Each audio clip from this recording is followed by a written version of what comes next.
నమస్తే, నేను ఇందు. తెలుగు సినిమాలో కమెడియన్ ఫిష్ వెంకట్ అనారోగ్యంతో హాస్పిటల్లో అడ్మిట్ అయిన విషయం మనకు తెలిసిందే. సో మరి ఈ నేపథ్యంలో ప్రభాస్ ఫిష్ వెంకట్కి ఆర్థిక సహాయం చేసేందుకు ముందుకొచ్చారన్నట్టు వార్తలు అయితే వినిపిస్తున్నాయి.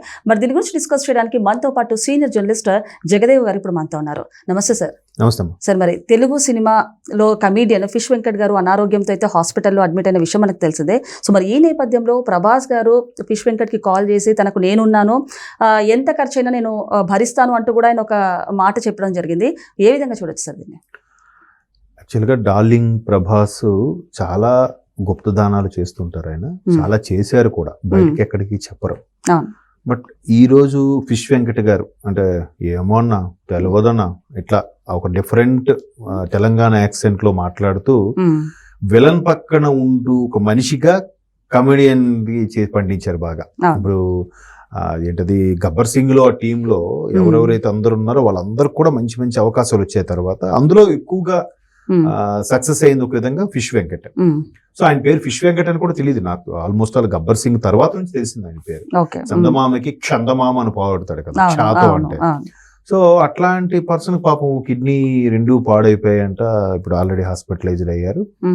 నా తండ్రి పరిస్థితి ఇది అని చెప్పి ఎవరైనా ఆదుకుంటే బాగుంటుందని చెప్పి అతని బిడ్డ వేడుకోవడం సోషల్ మీడియాలో బాగా వైరల్ అయింది. ఎవరు ఆదుకోవట్లేదు ఏంటి అని.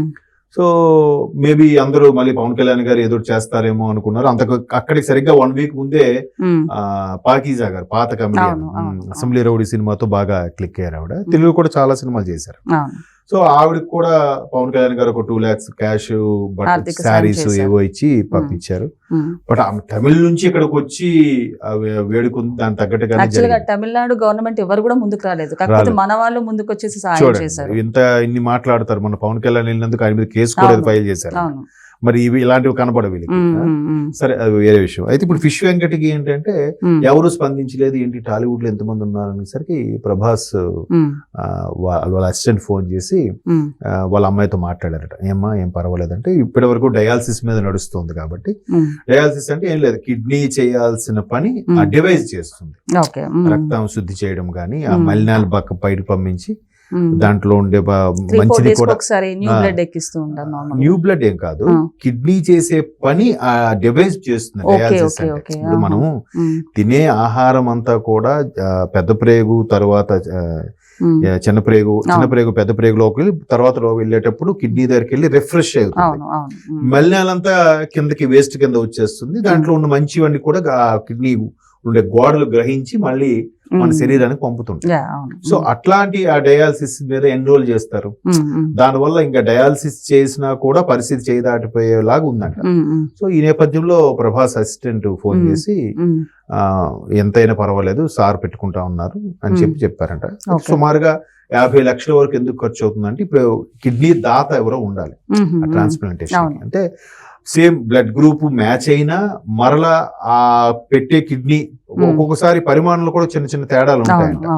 అట్లా పరిమాణంలో తేడా ఏమున్నా కూడా కరెక్ట్ గా ఆ బాడీకి సూట్ అయ్యేలాగా కంపల్సరీగా కుటుంబం సంబంధించిన వ్యక్తులదే సూట్ అవ్వాలని కూడా లేదు, బయట వాళ్ళు కూడా మ్యాచ్ అయ్యే ఛాన్సెస్ ఉన్నాయి. కొంతమంది కిడ్నీ డొనేట్ చేస్తారు, కొంతమంది ఇంకా చివరి స్టేజ్ లో కొంతమంది డొనేట్ చేసే వాళ్ళు కూడా ఉన్నారు. సో అట్లా అంటే అది కూడా చివరి స్టేజ్ లో వాళ్ళ కిడ్నీ బాగా పనిచేస్తుంటే. సో ఇంకొంతమంది కంపల్సరీగా ఒకటితో మేనేజ్ అయ్యే వాళ్ళు కూడా ఉన్నారు చాలా. సో అట్లా ఎవరైనా దాత వచ్చి కిడ్నీ డొనేట్ చేయగలిగితే సుమారుగా ఆ దాతకి ఎంతో కొంత బేర్ చేయాల్సి ఉంటుంది. పైగా ఇక్కడ హాస్పిటల్ మొత్తం ట్రాన్స్ప్లాంటేషన్ చూడండి అసలు టెక్నాలజీ ఎంత డెవలప్ అయిందో. ఇట్లా దాన్ని ఏమంటారు, చిక్కుడు గింజల్లాగా ఉంటుంది. మనం చిన్నప్పుడు బొమ్మలు చూసి ఉంటాం. ఆ చిక్కుడు గింజల్లా ఉన్నది ఒక దాంట్లో ఒక తీసేసి ఒకటి ఇంకో మనిషికి అమర్చడం అనేది, మళ్ళీ అదే స్థాయిలో పని చేయడం, లేచి నిలబడి మళ్ళీ చక్కగా తిరగాడడం అనేది చాలా జరుగుతున్నాయి. మీరు అన్నట్టు హార్ట్ ట్రాన్స్ప్లాంటేషన్ జరగలేంది కిడ్నీ పెద్ద ఆశ్చర్యం కదా. ఆ మధ్యన ఎక్కడ ఒక మేకది కూడా తీసుకొచ్చి చేశారని కూడా విన్నాను. ఒకసారి బెంగళూరులో అనుకుంటా ఒక 3-4 years కరోనా ముందు ఎప్పుడో ఎవరో ఒక వ్యక్తి చనిపోతే, ఆ యుక్త వయసులో ఉన్న వ్యక్తి యాక్సిడెంట్ లో చనిపోతే ఆ వ్యక్తి తాలూకా హార్ట్ ని డైరెక్ట్ గా ఒక చిన్న క్యాబిన్ లో పెట్టి ఇమీడియట్ గా స్పెషల్ ఫ్లైట్ లో తీసుకొచ్చి ఓకే ఆ ముందుగానే రోడ్స్ మీద అనౌన్స్ చేశారట, ఇట్లా హార్ట్ వస్తుంది, అది యాక్సిడెంట్ అయ్యి మొత్తం 3 hours లో జరగకపోతే, ఆ అమర్చడం అవ్వకపోతే ఆ మనిషి బతకడు, ఈ తీసుకొచ్చింది కూడా వేస్ట్ అవుతుందని అనౌన్స్ చేస్తే, ఆ రోజు ఆ అనౌన్స్మెంట్ కి బెంగళూరులో ఆ పర్టికులర్ అంబులెన్స్ వెళ్ళే, అంటే ఎయిర్పోర్ట్ నుంచి హాస్పిటల్ కి వెళ్ళే రోడ్ ఏదైతే ఉందో ఆ అంబులెన్స్ వెళ్ళేదా మొత్తం రోడ్ క్లియర్ చేశారు. అక్కడ దిగిన వెంటనే డైరెక్ట్ గా అంబులెన్స్ రన్వే వరకు వెళ్ళిపోయిందంట ఫ్లైట్, తీసుకొచ్చి అంబులెన్స్ లో పెట్టారు, అక్కడ నుంచి డైరెక్ట్ హాస్పిటల్ కి వెళ్ళింది, చేశారు, సక్సెస్ అయింది, ఆ మనిషి కూడా బతికాడు. మీరు అన్నట్టు అసలు నిజంగా మనిషి మేధస్సు ఒకసారి తలుచుకుంటే ఆశ్చర్యం అనిపిస్తుంది. మరి కొన్నిసార్లు ఇంత మేధస్సు ఎంత డబ్బు ఖర్చు అయినా కూడా సక్సెస్ అయినా కూడా నిలబడే కూడా ఉండవు, అదృష్టం ఉండాలి, లక్ అంటారు. ఇంకా డీప్కి వెళ్తే రకరకాల కర్మ గిర్మానొచ్చు. సో అట్లాగా మొత్తానికి ఫిష్ వెంకట గారికి నిజంగా అదృష్టం అనుకోవాలి. ప్రభాస్ లాంటి వ్యక్తులు మరలా ఈ విధంగా శాంక్షన్ చేయడం, ఎందుకంటే ప్రభాస్ అనే వ్యక్తి జనరల్ గా ఇండస్ట్రీలో చాలా మందికి ఇబ్బందులున్నా కూడా ఆయనకి ఎవరు చెప్పకపోయినా తిరిగి ఫోన్ చేసి మరి అడుగుతారు. అంటే ఈ విషయం రీసెంట్ గా మన జగద్బాబు గారు కూడా ఒక ఇంటర్వ్యూలో చెప్పారు. నేను ఒక టైంలో చాలా డిప్రెషన్ లోకి వెళ్ళి చాలా చితికిపోయాను అనుకున్న టైంలో ప్రభాస్ కి నాకు అంత పరిచయం లేదు, అంత క్లోజ్ కూడా కాదు, బట్ ఆయన ఫోన్ చేసి సార్ ఏంటి ఏదైనా అవసరమా చెప్పండి అంటే. నార్మల్ గా కోటీశ్వర్లు ఎంతో మంది ఉంటారు కానీ సాయం చేయడానికి ఎవరు మనసు చాలా తక్కువ, అంటే ఉన్నా కూడా ఇవ్వాలని ఎక్కడ ఉంది. ఇప్పుడు నాగబాబు గారి విషయం తీసుకోండి, అసలు చాలా ఇబ్బందులు పడిపోయి ఆయన సూసైడ్ చేసుకోవాలని కూడా అనుకున్నాడట. ఆరెంజ్ సినిమా అప్పుడు పోవడం, చాలా ఇబ్బందులు ఉండడం, అక్కడికి 15 రోజుల తర్వాత ఇప్పుడు చిరంజీవి గారు ఫోన్ చేశారంట. అంటే ఆయన డిప్రెషన్ నుంచి కొంచెం తేరుకున్నాక, ఏంటి ఎంత పెద్ద ఇష్యూ అయితే చెప్పవేంటి, అసలు మేము ఉన్నాం అనుకున్నా లేవనుకున్నా అని చెప్పి ఏంటంటే, లేదన్నా తమ్ముడు సార్ట్ అవుట్ చేశాడు. ఆయన తెలిసి మాట్లాడేసరికి పవన్ కళ్యాణ్ గారు ఎంటర్ అయిపోయి, అంటే అక్కడంటే అన్నదమ్ములైన ఇవాళ రేపు ఎవరు చూస్తున్నారు, పైసా మెయిన్ చూసుకుంటున్నారు కానీ. సో అట్లాగా మీరు అన్నట్టు చాలా మందికి ఉంది, బట్ ఇప్పుడున్న జనరేషన్ లో చాలా మంది ఇట్లా దాన గుణంతో గుప్తదానాలు చాలా చేస్తున్నారు. అంటే మీరు అన్నట్టు చూసుకుంటే అంతకు ముందు కరోనా టైంలో యాక్చువల్ చాలా మంది హీరోలు కానివ్వండి, కోటీశ్వర్లు కానీ చాలా మంది ఉన్నా కూడా సోను సూద్ అయితే ఫస్ట్ ముందుకు వచ్చారు సార్ సాయం చేసే విషయంలో. ఆ టైంలో ఆయన అప్పుడు ట్రెండింగ్ లో కూడా అయ్యారు. అంటే తర్వాత అందరూ ఇచ్చారు అనుకోండి, కరెక్ట్. ముందు మొదటి అడుగు పడడం అనేది ఆయన ఒక ఇన్స్పిరేషన్ గా అయ్యారని చెప్పి. నా చిన్నప్పుడు అంటే చిన్న ఊహ తెలియని టైంలో, అంటే ఎలిమెంటరీ స్కూల్ స్టేజ్ లో కూడా ఎక్కడే వరదలు జరిగినా కూడా ఫస్ట్ అనౌన్స్ చేసేది మాత్రం సూపర్ స్టార్ కృష్ణ గారు. ఓకే, బాగా గుర్తుంది. అంటే ఆ జనరేషన్ లో కృష్ణ గారు మాత్రం భలే అనౌన్స్ చేసేవారు.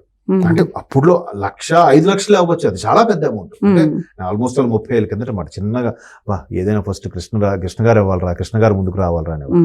అంటే కొంతమంది ఇప్పుడు రామ్ చరణ్ గారు కూడా మొన్న అది ఎవరికో ఏదో చేశారండి. అలాగే రాజకీయాల్లో ఉంటూ లోకేష్ గారు కూడా ఎవరైతే చదువుకోలేదు అంటున్నదో వాళ్ళకి చేయడము.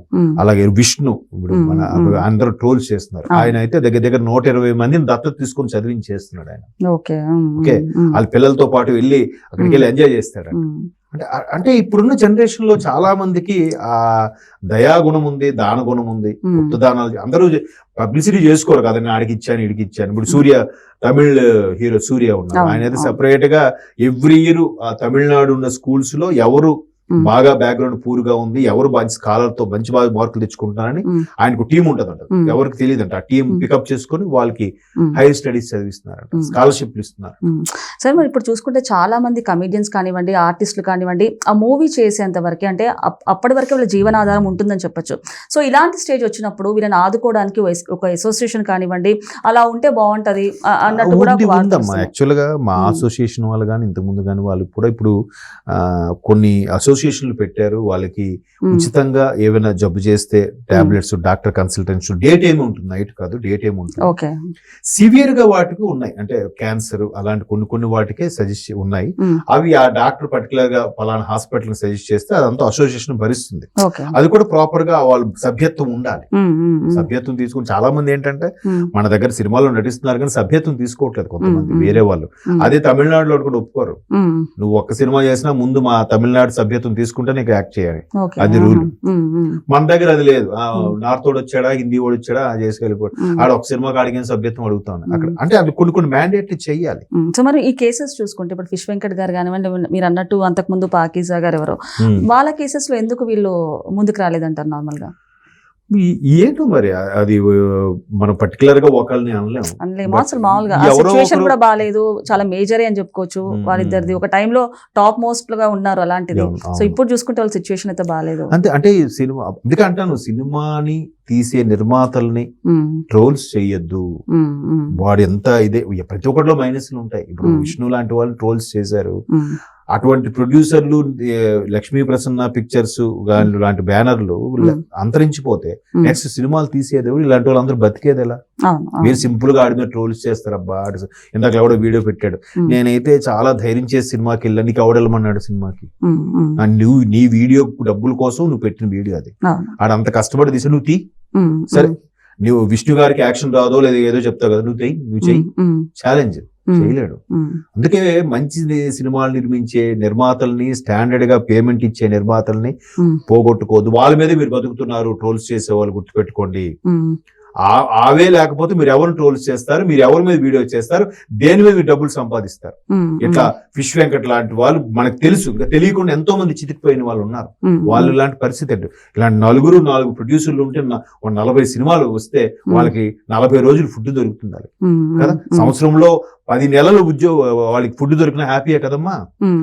మరి అందుకే అంటున్నాను, ఈ ట్రోల్స్ గీల్స్ కొంతవరకే చేయండి. వెటకారంగా మరీ ఎదుటి వాళ్ళని అవమానపరిచేలాగా, వాళ్ళ మనోభావాలు దెబ్బతినేలాగా మాత్రం చెయ్యొద్దు. అది it's a humble request. Okay okay okay sir, thank you.